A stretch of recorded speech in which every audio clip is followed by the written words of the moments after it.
Gibalik na ang mabulukong Rosquillos Festival sa lungsod sa Liloan human sa tulo ka tuig nga pagkahunong tungod sa pandemya ug sa bagyong Odette. Sa iranta mga mananaog pinaagi sa report ni Mark Reggie Abelia.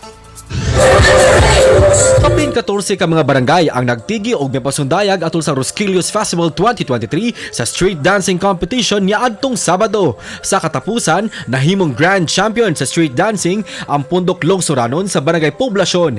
First runner-up usab ang Tribu Yatianon sa Barangay Yati ug second runner-up ang Catarman Cultural Troupe sa Barangay Catarman. Samtang sa Best and Ritual Showdown, napiling grand champion ang Pundok Longsoranon sa Barangay Poblasyon. First runner-up ang Catarman Cultural Troupe sa Barangay Catarman, second runner-up ang Tribu Yatianon sa Barangay Yate, third runner-up ang San Lacamula Cultural Troupe sa Barangay San Roque, Barangay Kabadyangan, Barangay Mulaw ug Barangay Lataban. Nakuha sa Banay Santa Cruzan ug San Vicentehanon sa Barangay Santa Cruz ug Barangay Vicente ang fourth runner-up.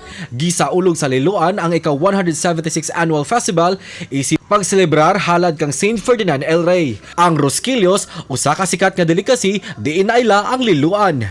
Kauban si Clans Gabutin, Mark Reggie Abelia.